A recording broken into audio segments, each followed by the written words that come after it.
नमस्कार, शाम के 6 बज गए हैं। वक्त हो चुका है लोकतंत्र का। मुंबई से एक बार फिर से जो सियासी संकट यहां पर चल रहा है उसकी सारी खबरें लेकर मैं अंकित त्यागी आपके सामने पेश हो गया हूं। हम इस वक्त जैसे कल थे मातोश्री के सामने खड़े हैं और यही मातोश्री कल से लगातार आपको मैं बता रहा हूं, एक जमाने में इंतजार करते थे यहां हजारों शिव सैनिक कि आगे अब क्या।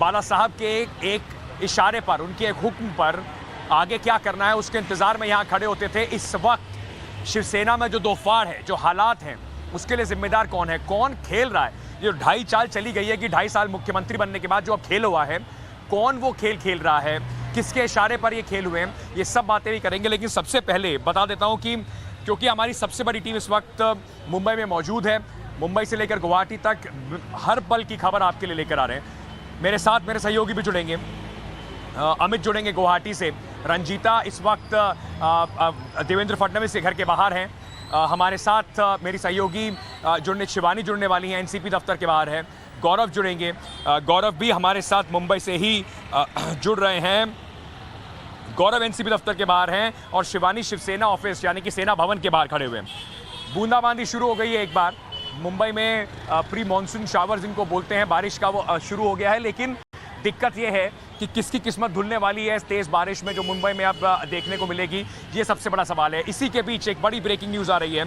आज जिस तरीके से बार बार ये बात हो रही थी कि अगर एकनाथ शिंदे इतने लोगों को चले गए तो शिव सैनिक कहाँ हैं, वो शिव सैनिक अपने चिर परिचित अंदाज में आज जवाब देने ज़रूर उतरे।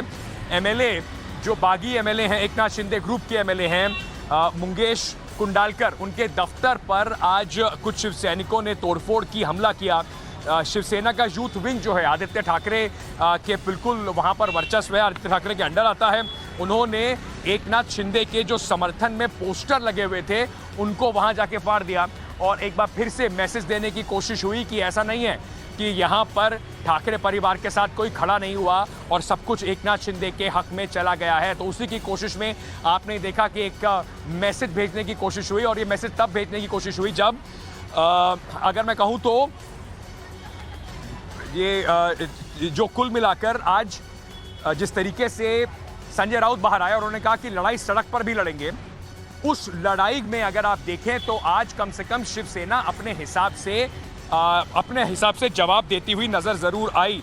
सीधे सीधे इस खबर को लेकर पहुंचता हूं अपनी सहयोगी शिवानी के पास। शिवानी, कल भी हम इस बारे में बात कर रहे थे, आज हम सुबह जब ये देख रहे थे तो ऐसा नहीं था कि बहुत सारे शिव सैनिक आज सेना भवन में आए हुए थे, लेकिन एक बात जरूर थी कि अब कम से कम सड़क पर अपना जोश दिखाने की कोशिश जरूर कर रहे हैं। मेरी सहयोगी स्वरली हैं, थैंक यू सो मच स्वरली। बारिश बहुत तेज हो रही है। शिवानी अदीप जी, बिल्कुल यहाँ पर देख सकते हैं कि तस्वीरें जो है वो साफ है कि ये लोगों का जो विद्रोह है वो शुरू हो चुका है। आक्रामक रूप से जो शिवसेना है वो सड़कों पर उतरना अब शुरू कर रही है। इनफैक्ट कुछ वक्त पहले ही संजय राउत ने भी कहा था कि अभी बात जो है बातचीत से सुलझा ले तो अच्छी बात है, वरना शिवसेना सड़कों पर भी आ जाएगी। तो ये फिलहाल कुछ उसी तरीके की तस्वीरें हैं कि शिवसैनिक स्टाइल में शिवसेना जो है वो अब रास्ते पे आई है। इनफैक्ट कुछ ही देर में जो है अब संजय राउत भी बाहर निकलेंगे और बातचीत करेंगे, पूरी मीटिंग का जायजा बताएंगे कि आखिर क्या कुछ हुआ है और आगे आने वाली मीटिंग से और क्या कुछ एक्सपेक्ट किया जा सकता है।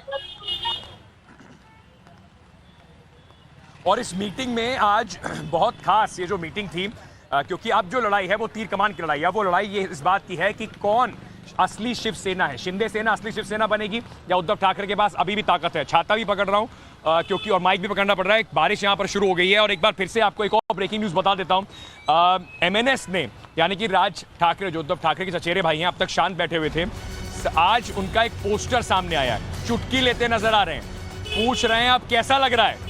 अब सबको जाहिर सी बात है, सभी को पता है कि किसके लिए ये पोस्टर चल रहा है। तो ये पोस्टर पहले आपको दिखा देता हूं। ये पोस्टर जो लगा है, महाराष्ट्र नवनिर्माण सेना ने पोस्टर लगाकर पूछा है कि अब कैसा लग रहा है, यानी कि एक तंज कसने की कोशिश की है उद्धव ठाकरे के ऊपर और शिवसेना के जो हालात हैं उनके ऊपर।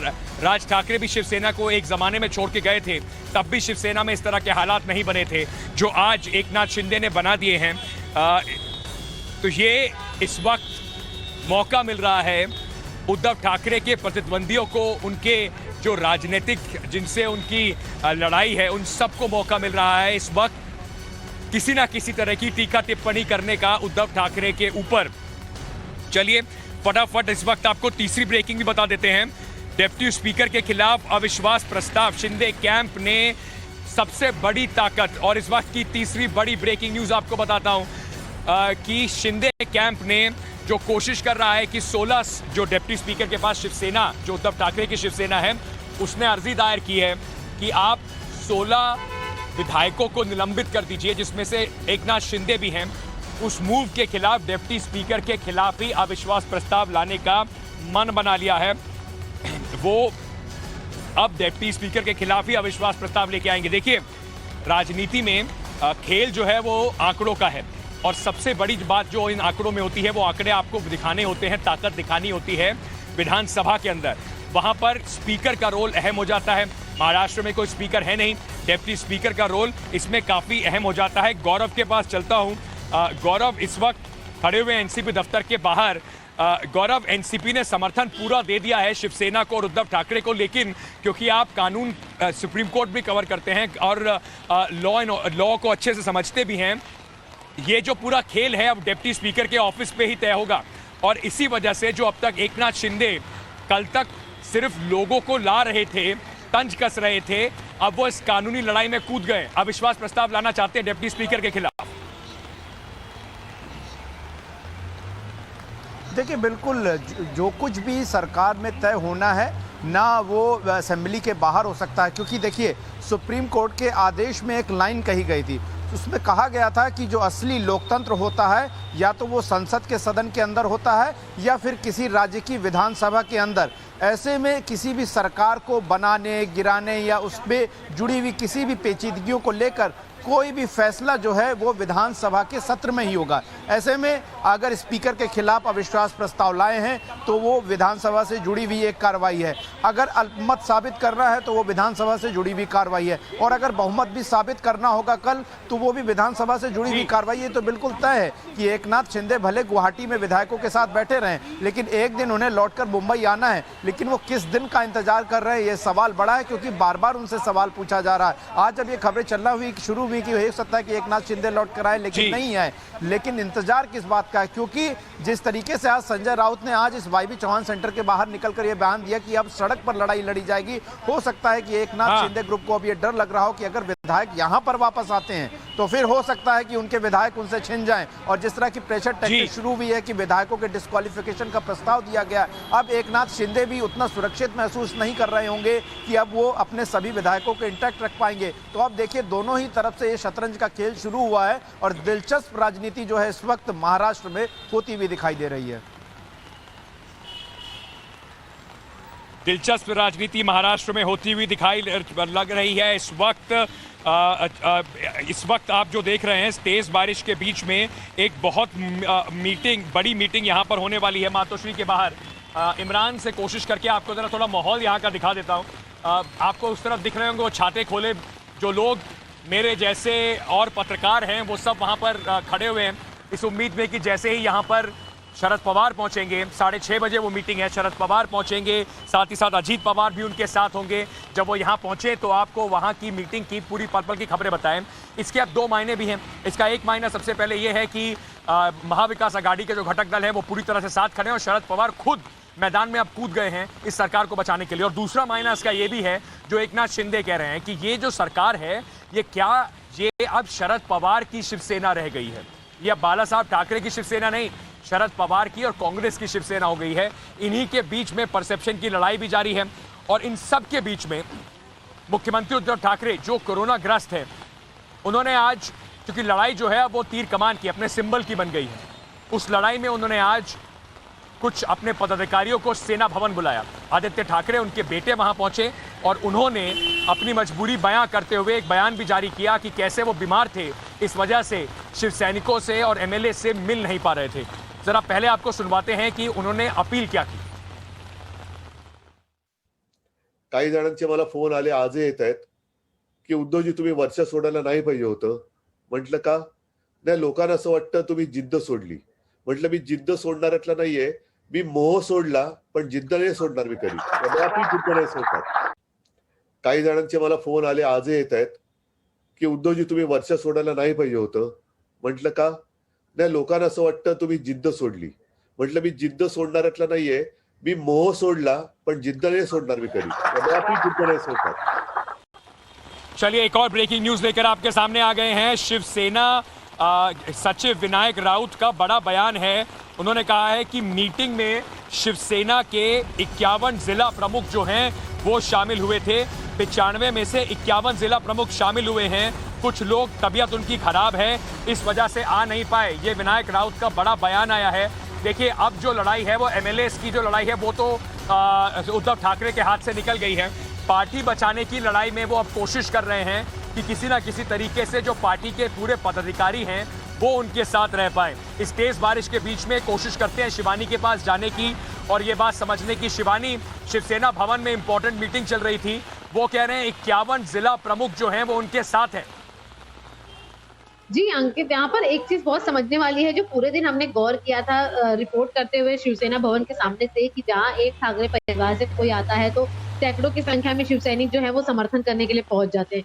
आज के दिन ऐसा कुछ नहीं दिखा। सुबह के वक्त में हमने नाराजगी देखी थी कुछ लोगों के बीच में, कि वो कह रहे थे कि जब सीएम खुद वीडियो कॉन्फ्रेंसिंग के जरिए आ रहे हैं तो हम लोग क्यों खुद चलकर आए, क्योंकि कई कई गाँव से उनको रूट कर यहाँ पर आना पड़ता, तो वो वीडियो कॉन्फ्रेंसिंग तो घर बैठ के भी कर सकते हैं। तो उसकी नाराजगी के बाद ही हमने देखा कि आदित्य ठाकरे जो थे वो मातोश्री से निकलते हैं और शिवसेना भवन पर पहुंचते हैं। 3 घंटे लगातार लोगों से बात करते हैं और मीटिंग करते हैं। तो फिलहाल जो विनायक राउत द्वारा ये दिया गया स्टेटमेंट है, ये सीधी तौर पर एक क्लैरिफिकेशन है, कवर अप करने की कोशिश की जा रही है, जो आज का जन समर्थन उन्हें कम दिखाई दिया है।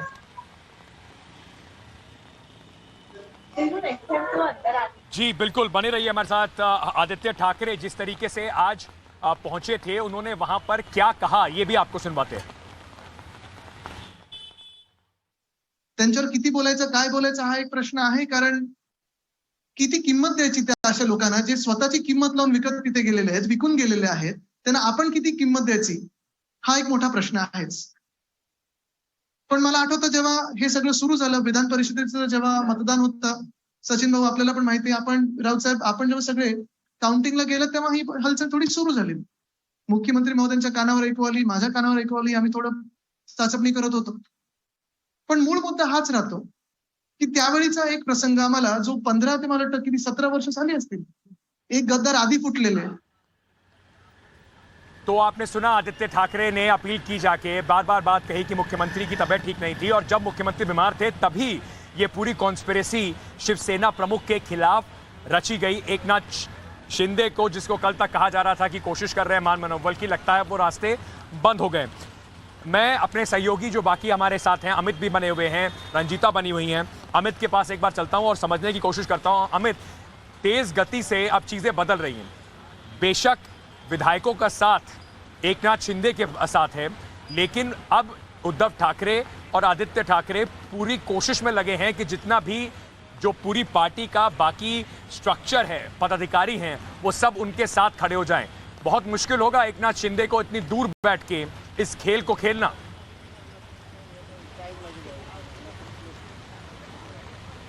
नहीं, देखिए मुझे लगता है कि ये पूरा जो महाराष्ट्र की सियासत का जो पूरा पहला चैप्टर था वो ख़त्म हो गया है। हालांकि पिछले 2 दिनों से ज़बरदस्त गर्मी के बाद यहाँ पर भी बारिश हो रही है और छतरी के साथ जैसे आपने संभाला हुआ वैसे एक हाथ से मुझे छतरी और माइक दोनों संभालनी पड़ रही है। लेकिन सबसे महत्वपूर्ण चीज़ है, एक चैप्टर कंप्लीट, नंबर्स आपके पास हैं। अब आप दूसरे चैप्टर की तरफ पढ़ रहे हैं कि कैसे विधानसभा में सरकारों गिरानी है। और देखिए सबसे दिक्कत यही हो रहा है कि जो आज बैठक हुई है वो बैठक सिर्फ इसलिए है कि इलेक्शन कमीशन जब आप जाते हैं सिंबल के लिए और पार्टी का नाम लेने के लिए, तो वो तय करता है कि जो पार्टी के जो संगठन के जो लोग हैं, पदाधिकारी हैं, वो किनके साथ हैं। तो इसीलिए आज कोशिश थी कि पदाधिकारियों को साथ बैठाया जाए और ये वीडियो कॉन्फ्रेंसिंग के जरिए वो शामिल हुए। तो मुश्किल यहाँ पे होगा निश्चित तौर पर, क्योंकि यहाँ बैठ के आपने नंबर तो जमा कर लिया, लेकिन जो शिंदे का और शिंदे ग्रुप का कहना है कि जब हम लोग यहाँ बैठ के विधायकों को जोड़ सकते हैं, तो जो पदाधिकारी है उसमें पहले से नाराज़गी है, पहले से इस बात को लेकर उनमें नाराज़गी है कि ये बाला साहब ठाकरे की शिवसेना नहीं रही, ये पवार की और कांग्रेस की शिवसेना है, जहां पर उनके लिए मातोश्री खुला है लेकिन अपने विधायकों के लिए मातोश्री नहीं खुला हुआ है। तो ऐसे में यहीं से कोशिश हो रही है और शायद इसीलिए थोड़ा डिले हो रहा है। कोशिश यही है शिंदे की कि संगठन जो है वहाँ पर जो वहाँ पर संगठन के जो अध्यक्ष हैं या जिला के अध्यक्ष हैं या तमाम लोग हैं उनको अप्रोच करके उनको भी साथ लाया जाए ताकि एक बड़ा धमाका किया जाए। तो फिलहाल एक कानूनी लड़ाई की शुरुआत हो गई है। जो चैप्टर 2 है वो कानूनी लड़ाई है और उसकी शुरुआत हो चुकी है और उसमें पूरी तरह से तैयारी के साथ शिंदे जो है और उनका गुट जो है वो उनको मात देने कहीं ना कहीं उद्धव को जो आप कह रहे हैं कानूनी लड़ाई की शुरुआत हो गई है। स्पीकर से लेकर डिप्टी स्पीकर से लेकर इलेक्शन कमीशन तक जाने की तैयारियां हो रही हैं। लगता नहीं है कि मैं और आप जल्दी इस बारिश और छाते को छोड़ के वापस दिल्ली जा रहे हैं, लेकिन रंजीता हमारी सहयोगी भी इस वक्त हमारे साथ जुड़ी हुई हैं।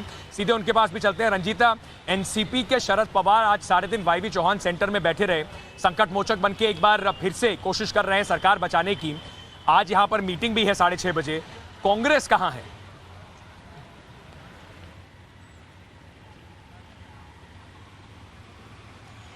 देखिए, कांग्रेस जो है अंकित वो तीसरे नंबर की पार्टी है यहाँ।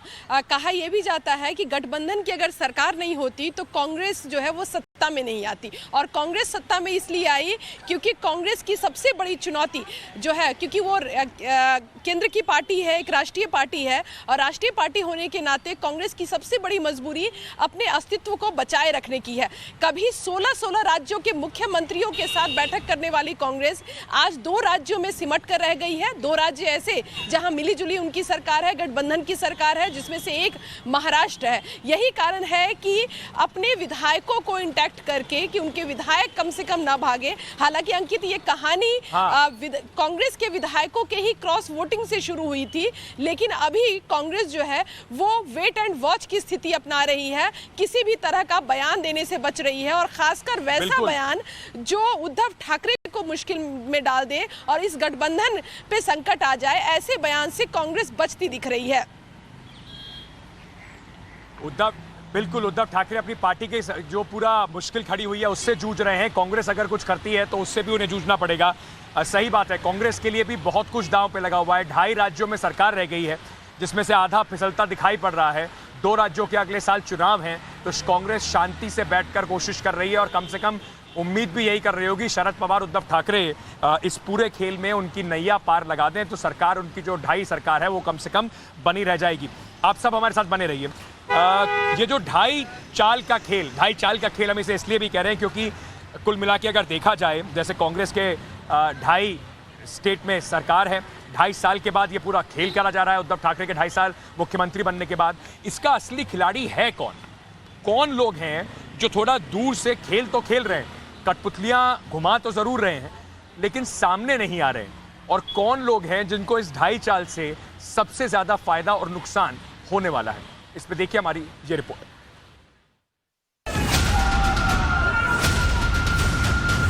एक मत आप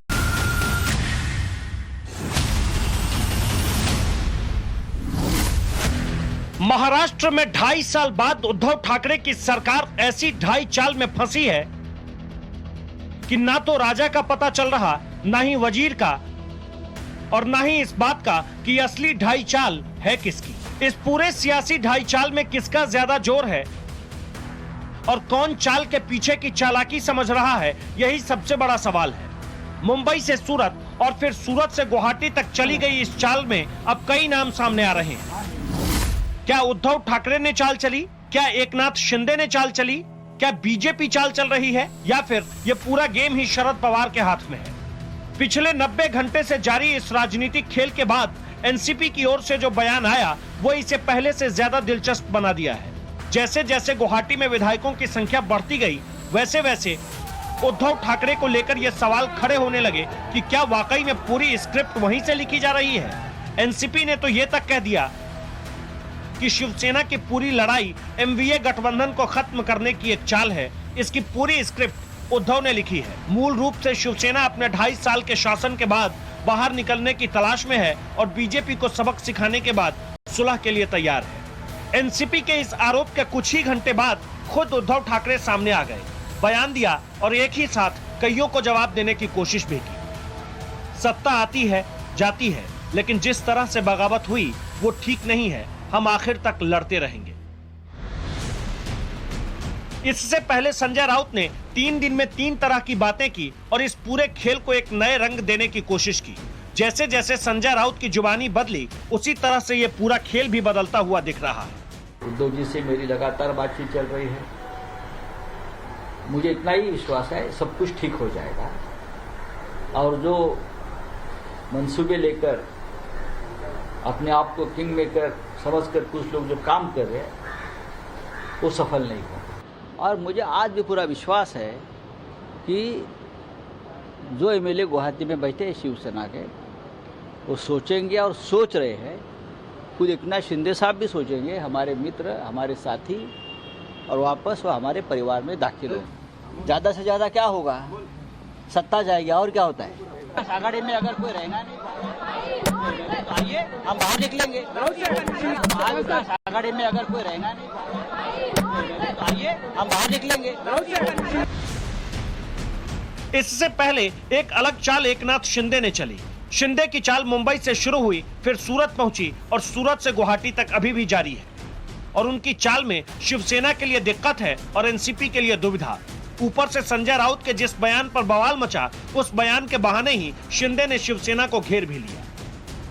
शिवसेना पहले एमवीए गठबंधन से बाहर आए और उद्धव सीएम की कुर्सी भी छोड़ दे। तो एक तरफ उद्धव है और एक तरफ शिंदे, एक तरफ बीजेपी है और एनसीपी भी। लेकिन टाइम्स नाउ नवभारत के बातचीत में गुवाहाटी में बैठे किशोर पाटिल ने जो कहा, वो 2.5 साल के पीछे की चालाकी को सबसे ताजा रंग दिया है। किशोर जी, एनसीपी की तरफ से ये खबर मिल रही थी कि उद्धव ठाकरे ये सब कुछ ड्रामा कर रहे हैं, इसमें कुछ भी हकीकत नहीं है, सब कुछ पहले से प्लान था। इस पर आप क्या कहेंगे? हो सकता है, ऐसा भी हो सकता है। यानी कि ऐसा हो सकता है कि ये सब कुछ उद्धव ठाकरे ने प्लान किया हो, ये कह रहे हैं आप? हो सकता है, अभी क्या है ये मेरे को नहीं मालूम। आप लोग तो अपनी नाराजगी के चलते यहाँ से गए हैं ना? महागठबंधन से आप लोग नाराज थे, इसीलिए वहां पर गए ना आप लोग, एकनाथ शिंदे कैंप में। महागठबंधन से नाराज थे इसलिए तो गए ना। तो एनसीपी तो कह रही है कि उद्धव ठाकरे ने ये सब कुछ प्लान किया है, आप कह रहे हैं हो सकता है? नहीं, वो मेरे को मालूम नहीं, कुछ भी हो सकता है। इसमें क्या है, ये पॉलिटिक्स है, इसमें कुछ भी हो सकता है। तो पता नहीं ये चाल है किसकी। क्या उद्धव ठाकरे को विधायकों के गुवाहाटी पहुंचने की पूरी कहानी मालूम है, या फिर शिंदे किसी और के इशारे पर सारी चाल चल रहे हैं? सवाल शरद पवार को लेकर भी है कि शिंदे के माइंड गेम की कहानी उन्हें पहले से मालूम है और अभी भी उनका खुलकर कुछ भी नहीं बोलना कई सवाल खड़े कर रहा है। Bureau report, times now Navbharat. तो पहले आपको दिखा देता हूं, थोड़ी गहमा गहमी यहाँ बढ़ गई है, पुलिस वालों की गहमा गहमी भी बढ़ गई है। शायद आज से कुछ ही देर में शरद पवार और बाकी नेता यहाँ पहुंचने वाले हैं। लेकिन इस वक्त एक ब्रेकिंग न्यूज आ रही है। जो शिंदे कैंप है वहां से एक बागी एमएलए दिलीप कासेकर, उन्होंने दावा किया है कि 50 एमएलए अब हो चुके हैं शिंदे कैंप में। उनके समर्थन में 50 एमएलए इस वक्त खड़े हो चुके हैं। और साथ ही साथ उन्होंने ये भी कहा है कि अगर हमारे विधायकों को डिस्क्वालीफाई किया गया तो हम सीधे कोर्ट जाएंगे। और ये भी कहा है कि मुंबई अभी इसलिए नहीं आ रहे क्योंकि अगर मुंबई पहुंचे तो हम पर दबाव डाला जाएगा। तो 50 विधायक मुंबई नहीं इसलिए आ रहे हैं क्योंकि हम पे दबाव डाला जाएगा। और साथ ही साथ ये भी कह रहे हैं कि हम लोग अगर डिस्क्वालीफाई किए गए तो हम कोर्ट का रास्ता अपनाएंगे। अमित के पास चलते हैं सीधे। अमित, दावे तो बहुत बड़े किए जा रहे हैं। अभी तक जो आज फोटो निकली थी, जो आज फोटो आई, उसमें 24 विधायक दिखाई पड़ रहे थे। ज़्यादा कम का खेल तो हर घंटे में बदल ही रहा है। लेकिन एक बात बड़ी देखने वाली है कि अगर मुंबई आए तो हम पे दबाव डाला जाएगा। यानी कि कहीं ना कहीं उनको भी पता है कि दूर रहे तो ठीक है, वापस पहुंचे तो खेल बदल भी सकता है।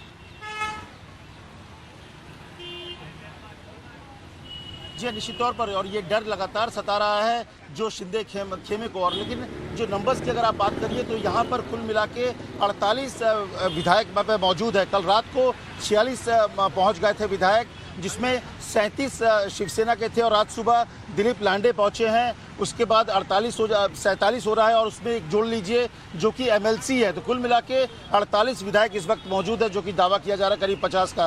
लेकिन सबसे बड़ी बात कि तमाम शिवसेना के जो यहाँ पे मौजूद हैं, चाहे शिंदे हो या फिर जो सीनियर लीडर्स हैं, उनको इस बात का एहसास है कि अगर आप मुंबई पहुँचते हैं तो सरकारी मशीनरी उनके साथ है और ऐसे में इन पर दबाव बनेगा। और यही वो चाहते हैं कि किसी तरह से एक बार अगर वो मुंबई आ गए तो वो उनके रेंज में आ जाएंगे, उनको अप्रोच किया जा सकता है, उन पर दबाव बनाया जा सकता है। और पिछले 2 दिनों के भीतर जो कुछ लोग आए हैं वो लोग ऐसे लोग हैं जो कि बहुत बेहद ही करीब थे उद्धव ठाकरे को। तो ये चिंता भी सता रहा है, कहीं ऐसा तो नहीं कि प्लांट किया गया हो कि आप जाइए और जो वहाँ पे लोग हैं उनको सेट कीजिए, उनको बात कीजिए ताकि चीज़ें हो सके। और इसीलिए बार बार कोशिश शिंदे कैंप की है कि उस संख्या को जितना बढ़ाया जा सके। जो शिवसेना के विधायक हैं जो आज की डेट में 38 है, उसको 40 के आसपास या 40 से ज़्यादा किया जाए, ताकि एक दो अगर भागते भी हैं, वोटिंग के वक्त क्रॉस वोट भी करते हैं, तो 37 से कम 37 लोग वोट करें, ताकि तभी सदस्यता बच पाएगी, नहीं तो सभी की सभी सदस्यता चली जाएगी। तो ये कुछ चुनौतियां हैं जो शिंदे खेमे के पास, और इसीलिए शिंदे यहाँ से कहीं नहीं निकल रहे हैं, खुद बैठे हैं और एक जन पर नजर बनाए हुए हैं। ठीक है अमित, बने रहिए हमारे साथ। मैंने जैसा आपको बताया, हलचल यहाँ बढ़ती जा रही है लगातार। यहाँ पर इस वक्त आप देख रहे हैं तैनाती की जा रही है पुलिस की, और क्योंकि शरद पवार साहब यहाँ पर किसी समय वक्त भी आ सकते हैं, 6:30 का वक्त है वैसे, और यहाँ पर हमें भी कहा गया है कि आप थोड़ा हट जाइए। लगातार आप देख रहे हैं कि किस तरीके से पुलिस की तैनाती बढ़ा दी गई है, और थोड़ी देर के अंदर यहाँ पर एक अहम मीटिंग शुरू होने वाली है। शायद यही वो मीटिंग होगी जिसमें तय होगा कि क्या महाराष्ट्र की सरकार का आगे स्वरूप रहेगा, महाविकास आघाड़ी बचेगी नहीं बचेगी, और अपने तर्कश में क्या क्या तीर रह गए। किस तरीके से 2-3 दिन में ये पूरा सियासी खेल जो है वो चला है, बदला है, उसकी अगर आपको झलक देखनी हो तो उसकी झलक आपको मिल जाएगी संजय राउत के बयानों में। जी हाँ, संजय राउत जो कहा जाता है कि उद्धव ठाकरे और आदित्य ठाकरे के बहुत नज़दीकी हैं, और कहीं ना कहीं शिंदे कैंप को उनसे परेशानी भी है कि उन्होंने वो हक हासिल कर लिया है, आसानी से चले जाते हैं, बाकी किसी को मौका नहीं मिलता है। उनके बयान जैसे बदलते हैं वो आपको थोड़ा बताता है कि टॉप लीडरशिप सोच क्या रही है।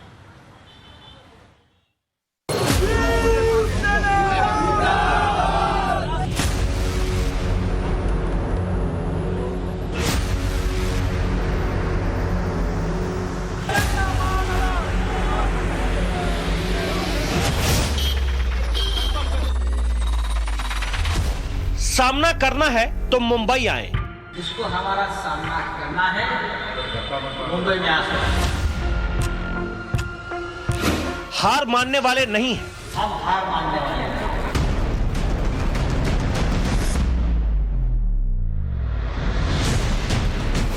फ्लोर ऑफ हाउस पर जीतेंगे, फ्लोर ऑफ हाउस पर जीतेंगे, सड़क पर लड़ाई जीतेंगे। अगर लड़ाई सड़क पर हो गई तो वहां भी जीतेंगे।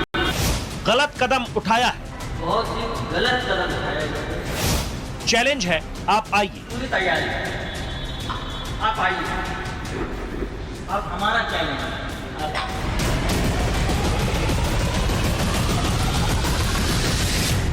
यह संजय राउत का चैलेंज है, उद्धव के संजय की चुनौती है, शिवसेना की शिवसेना को ललकार है। कानून की लड़ाई, कागज की लड़ाई और सड़क की लड़ाई, दोनों में हम जीत जाएंगे। लड़ाई अभी तक कागज और कानून की ही थी, लेकिन संजय राउत ने इसे सड़क की लड़ाई बनाकर चुनौती के साथ साथ धमकी भी दे दी है।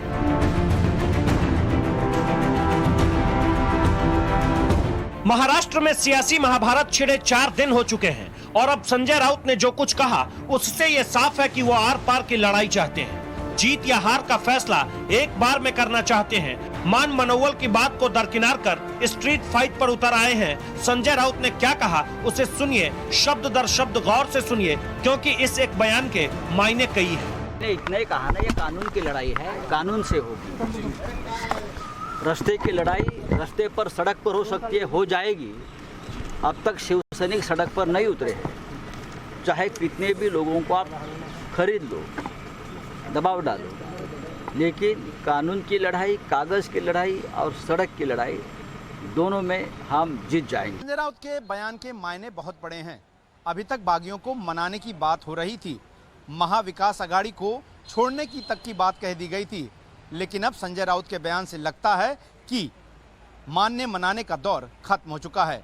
लेकिन सड़क पर लड़ाई के बयान से क्या संजय राउत कार्यकर्ताओं को कोई संदेश देना चाहते हैं? क्या वो कार्यकर्ताओं से सड़क पर शक्ति प्रदर्शन का आह्वान कर रहे हैं?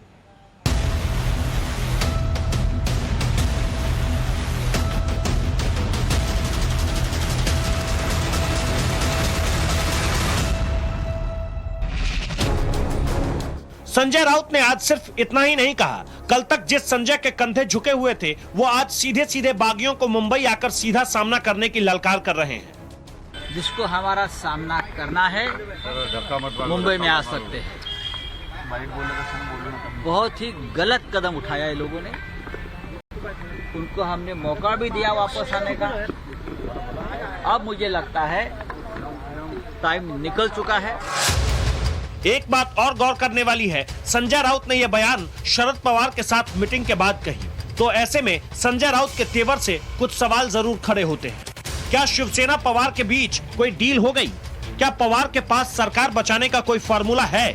क्या कुछ बागियों को शिवसेना ने मना लिया है, या फिर क्या संजय राउत को समझ में आ गया है कि सरकार बचाने का कोई रास्ता है ही नहीं, इसीलिए सड़क पर उतरने की बात कर रहे हैं?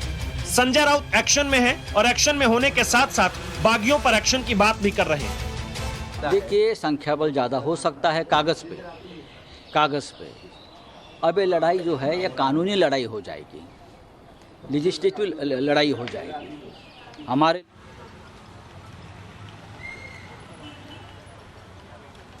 तो आप देख रहे थे किस तरीके से संजय राउत के बयान रोज बदल रहे हैं, और वही शायद यहाँ महाराष्ट्र की राजनीति के बदलते तेवर को भी दर्शा रहा है। जैसे जैसे यहाँ पर बारिश बढ़ रही है, साथ ही साथ सरगर्मी भी बढ़ रही है। एक अहम मीटिंग जो मैंने आपको बार बार बताया होने वाली है, लेकिन इस बीच अब वक्त हो गया हमारी स्पेशल रिपोर्ट का। जब यहाँ पर लाइव रिपोर्ट होगी तो वो भी आपको दिखाएंगे, पर उससे पहले अब जो लड़ाई है शिवसेना शिंदे, शिवसेना उद्धव के बीच में, वो लड़ाई है तीर कमान की, शिवसेना के राजनीतिक सिंबल की, इलेक्टोरल सिंबल की। इसमें बहुत सारे पेच हैं, इलेक्शन कमीशन है, लोग कोर्ट तक जाएंगे, ये भी तय करना होगा सिर्फ विधायकों पे आपका दो तिहाई विधायकों को अपने साथ लेने से बात बनेगी नहीं। एमपी किसके साथ है, पार्टी का पूरा स्ट्रक्चर किसके साथ है, पार्टी के कार्यकर्ता किसके साथ है, पार्टी के जिला अध्यक्ष किसके साथ है, बैंक बैलेंस का बंटवारा होना है। अब ये लड़ाई कानूनी और शायद बहुत गंदी होने वाली है। इसी पर देखिए हमारी विशेष रिपोर्ट।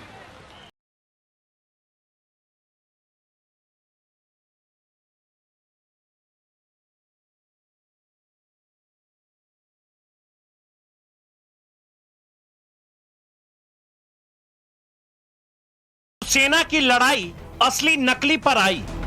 उद्धव ठाकरे के खिलाफ बगावत का झंडा बुलंद करने वाले एकनाथ शिंदे ने 2/3 विधायकों को अपने पाले में लाकर न सिर्फ सरकार को अलपत में लाद दिया है, बल्कि पार्टी के ऊपर भी अपना दावा ठोक दिया है। अब ऐसे में सवाल यह है कि असली शिवसेना किसकी है, ठाकरे की या शिंदे की? उद्धव ठाकरे वर्सेज एकनाथ शिंदे, किसके साथ बाला साहब के बंदे? जिस तरह से 37 से ज्यादा विधायकों ने एकनाथ शिंदे को अपना नेता मानने का दावा किया है, क्या उसी तरह से शिवसेना का संगठन भी किसी गैर ठाकरे को अपनी पार्टी का प्रमुख मानने को तैयार होगा? मातोश्री के हाथ से सत्ता किसकी, साहेब कौन, सेना किसकी? अंकों के आंकड़े में एकनाथ शिंदे से हार चुके फिलहाल जो शिवसेना का सेंटर है, बाल ठाकरे का खानदानी घर, सवाल उसमें ये उठता है कि शिवाजी महाराज के राज्य महाराष्ट्र का नया साहेब और बाल ठाकरे की शिवसेना का नया सेनापति कौन होगा? महाराष्ट्र में सरकार बचाने का खेल जारी है। इस पूरे खेल में खिलाड़ी कौन है और मोहरा कौन, समझ पाना मुश्किल होता जा रहा है। इन सब के बीच उद्धव ठाकरे ने हारी बाजी जीतने की नई चाल चल दी। अल्पमत वाली शिवसेना के प्रवक्ता संजय राउत ने बागियों को मुंबई आकर 2-2 हाथ करने का सीधा चैलेंज दिया है। हम हार मानने वाले हैं। तो ये तस्वीरें जो इस वक्त आप देख रहे हैं मातोश्री के बाहर की हैं। अजीत पवार और शरद पवार के जो कॉन्वॉय है वो बिल्कुल अभी अभी अंदर घुसा है। तो यहाँ पर मीटिंग जो है वो बिल्कुल शुरू होने हो चुकी है। अंदर अभी अभी पहुंचे हैं। आगे सबसे पहले अजीत पवार बैठे हुए थे उनके एस्कॉर्ट के साथ, और उसके बाद पीछे उनके बैठे हुए थे एक दूसरी गाड़ी में शरद पवार। तो अब जो इस मीटिंग की हम यहाँ पर बात कर रहे थे वो मीटिंग यहाँ पर शुरू हो गई है, और भी कुछ सीनियर नेता यहाँ पर पहुँचने वाले हैं। पुलिस का जबरदस्त बंदोबस्त है, और कुल मिलाकर अभी बिल्कुल एक सेकंड पहले ही मैं आपको बताऊं तो वो दोनों सारी गाड़ियां जो काफिला है वो अभी अंदर गया है इस मीटिंग में, क्योंकि उद्धव ठाकरे जो मुख्यमंत्री हैं वो खुद अभी कोरोना ग्रस्त हैं। तो वो कैसे उनके साथ जुड़ेंगे, बातचीत किस तरीके से होगी। अंदर कुछ देर पहले आदित्य ठाकरे भी पहुंचे थे, शिवसेना के बाकी बड़े नेता भी यहाँ पर जो उद्धव ठाकरे के साथ है वो भी यहाँ पर हैं। तो बहुत अहम मीटिंग, तो ये दिखाने की कोशिश की एक तो सबसे बड़ी बात, पहला मैसेज देने की कि पूरी तरीके से एनसीपी अभी शरद पवार जो हैं, अजीत पवार जो हैं, वो उद्धव ठाकरे के साथ खड़े हुए हैं और साथ ही साथ इस मीटिंग में आगे की रणनीति भी तय होगी। अहम मीटिंग अब बिल्कुल यहाँ पर शुरू हो गई है। लाइव अपडेट लेकर आपके साथ वापस आते रहेंगे। शिवानी मेरी सहयोगी हमारे साथ जुड़ रही हैं। शिवानी, इस मीटिंग के मायने क्या लगाए जाएं? एनसीपी खुद निकल कर पहुंच गए हैं शरद पवार, अब सीधे जाकर मिल रहे हैं उद्धव ठाकरे से। इस मीटिंग के क्या मायने लगाए जाएं?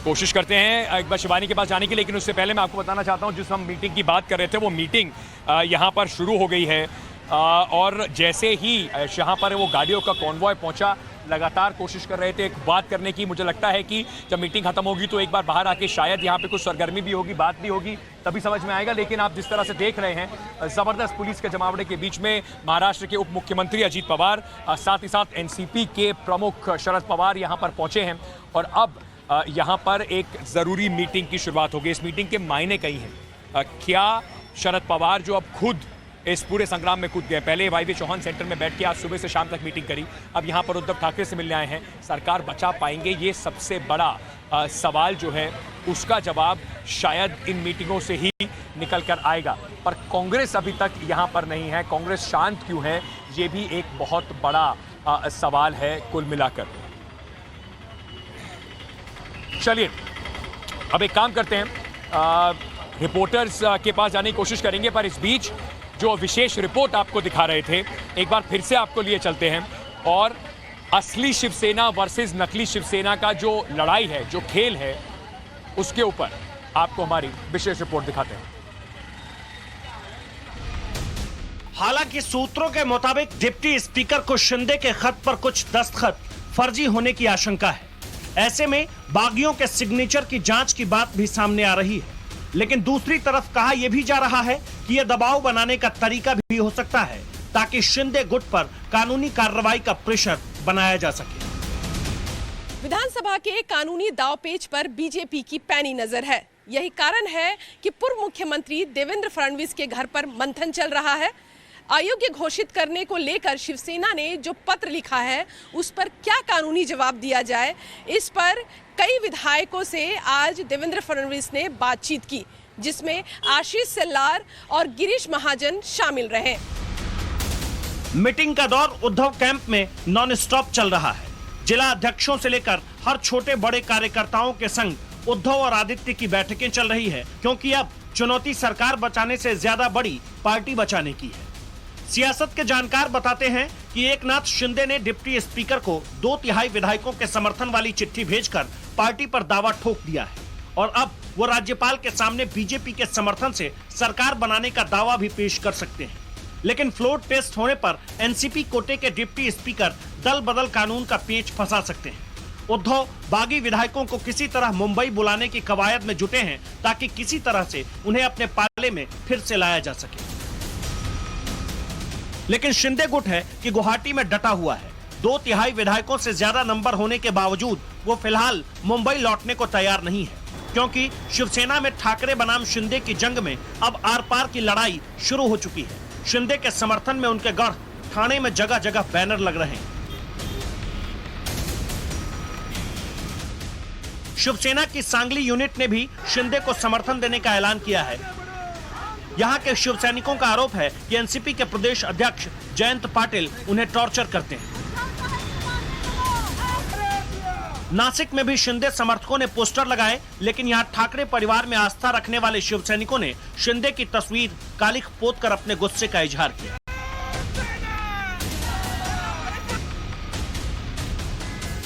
हिंगोली में तो उद्धव कैंप के विधायक अपने समर्थकों के बीच रोते नजर आए। लेकिन इन सबसे बेपरवाह शिंदे कैंप विधायकों को तोड़ने के बाद अब सांसदों, पूर्व विधायकों और संगठन के बड़े हिस्से को अपने पाले में करने की जुगत लगा रहा है। शिंदे कैंप एक एक कदम सोच समझकर उठा रहा है। शिंदे ने साफ कर दिया कि असली शिवसेना उन्हीं के पास रहेगी। शिंदे गुट दल बदल से बचने के लिए 2/3 की बाधा पहले ही पार कर चुका है। लेकिन असली शिवसेना पर कब्जे के लिए कानूनी लड़ाई की तैयारी भी है, क्योंकि अब असली लड़ाई साहेब बनने की है, जो सदन से सड़क तक शिवसैनिकों के पुरजोर समर्थन से ही संभव है। साहब बनने के लिए जो महाराष्ट्र की राजनीति में 2 सबसे जरूरी चीजें हैं। एक तो ये कि आप उस मराठा स्वाभिमान के साथ अपने को जोड़कर दिखा पाए, दूसरा वो शक्ति जो सड़क पर ताकत हो और उसके साथ जिसके साथ संख्या बल हो। यहाँ एक तीसरी चीज जुड़ गई है और वो है कि एक बड़े साहब की मंजूरी का इंतजार। नंबर हो जाएंगे तो उसके बाद भी जब तक वो इंतजार वो पूरा नहीं होगा तब तक वो साहब नहीं बनने वाले हैं। मुंबई लौटने में कोई दिक्कत नहीं है, नंबर्स पूरे हैं उनके पास। विधानसभा में ऐसा तो होगा नहीं कि शरद पवार या उद्धव ठाकरे के लोग गुंडागर्दी करने लगे। विधानसभा में अलग ग्रुप के लिए 37 विधायकों से ज्यादा का समर्थन पहले से ही शिंदे को हासिल है, लेकिन असली जंग शिवसेना के चुनाव निशान तीर धनुष पाने की होगी, जिसका फैसला चुनाव आयोग के हाथ में है। शिवसेना के पार्टी सिंबल को हासिल करने की कानूनी लड़ाई काफी जटिल हो सकती है। एक पार्टी के 2 स्वरूप होते हैं, एक विधायी दल है, एक संगठन है। जहां तक विधायी दल की बात है, ऐसा लग रहा है प्रेस रिपोर्ट्स के हिसाब से कि उसमें शायद शिंदे बाजी मार रहे हैं, उनके पास संख्या बल ज़्यादा है। अगर विधायी दल पर उनका कब्जा हो जाता है, अगली लड़ाई होगी संगठन पर किसका कब्जा होगा, क्योंकि विधायी दल का उनका कब्जा हो जाता है तो मुख्यमंत्री वो या उनका चाहने वाला आदमी बन जाएगा। फिर बात आएगी संगठन की। अमूमन केस में ये देखा जाता है कि अधिक विधायक या सांसद किस पार्टी के साथ हैं, तो अगर वो शिंदे के साथ हैं तो फिर संगठन पर भी शिंदे की पकड़ आ जाएगी। शिंदे कैंप ने विधायकों सांसदों के बाद अगर संगठन के पदाधिकारियों को भी अपने खेमे में कर लिया, फिर चुनाव आयोग की दहलीज पर भी उसका पलड़ा भारी हो सकता है। बात का निर्णय चुनाव आयोग करेगा, तो वो निर्णय जहां तक चांस है शिंदे के पक्ष में जाने के चांस हैं, क्योंकि विधायक उसके पास ज्यादा होंगे या सांसद उसके पास ज्यादा होंगे, तो चुनाव आयोग शिंदे की तरफ झुक जाएगा तो संगठन पर शिंदे का कब्जा हो सकता है। इससे पहले उद्धव कैंप ने शिंदे को विधायक दल के नेता पद से हटाकर अजय चौधरी को इसकी कमान सौंपी, तो डिप्टी स्पीकर नरहरि जिरवाल ने फौरन मंजूरी भी दे दी, जिसे शिंदे ने ये कहते हुए चुनौती दी है कि उद्धव के इस फैसले के वक्त शिवसेना के सिर्फ 15 से 16 विधायक ही मौजूद थे। जाहिर है असली बनाम नकली उद्धव वर्सेस शिंदे की शिवसेना की ये लड़ाई में कई कानूनी पेच आने अभी बाकी है। जैसे सरकार बनाने को लेकर और फ्लोर टेस्ट को लेकर अगर बात नहीं बनती है तो कानूनी रास्ता भी खुला हुआ है, लेकिन अगर कानूनी रास्ता अपनाया गया और मामला कोर्ट तक गया तो एक तय समय सीमा में फ्लोर टेस्ट की बात कोर्ट भी करती है। ऐसे में अब गेंद शिंदे कैंप के पाले में है। उद्धव इस्तीफा देंगे या नहीं, शिंदे कैंप बीजेपी के साथ सरकार बनाएगी या नहीं, ये सब कुछ साफ होना बाकी है। ये बनी हुई सरकार ना तो महाराष्ट्र की जनता को पसंद है, ना तो शिवसेना के एमएलए के लिए पसंद है, और बार बार वही बोलते रहे कि भाजपा हमारी सरकार गिराने की चक्कर में। भाजपा पहले से बोल रही है कि हम सरकार गिराने के चक्कर में नहीं है, हमें इसको गिराना नहीं है, ये खुद झगड़ा करेंगे और आपस में झगड़ के इनकी सरकार गिरेगी, वही आज हो रहा है। फिलहाल महाराष्ट्र की सियासी लड़ाई बेहद रोचक और रोमांचक मोड़ पर है। उद्धव ठाकरे हार मानने को तैयार नहीं है और सूबे के नए साहब बनने के लिए बाल ठाकरे की विरासत पर दावा ठोकने वाले एकनाथ शिंदे भी मंझे हुए सियासतदां की तरह हर कदम फूंक फूंक कर उठा रहे हैं। आगे क्या होता है, आप टाइम्स नाउ नवभारत पर नजरें बनाए रहिए। मुंबई से शिवानी मिश्रा और गुवाहाटी से अमित कुमार के साथ bureau report, times now Navbharat.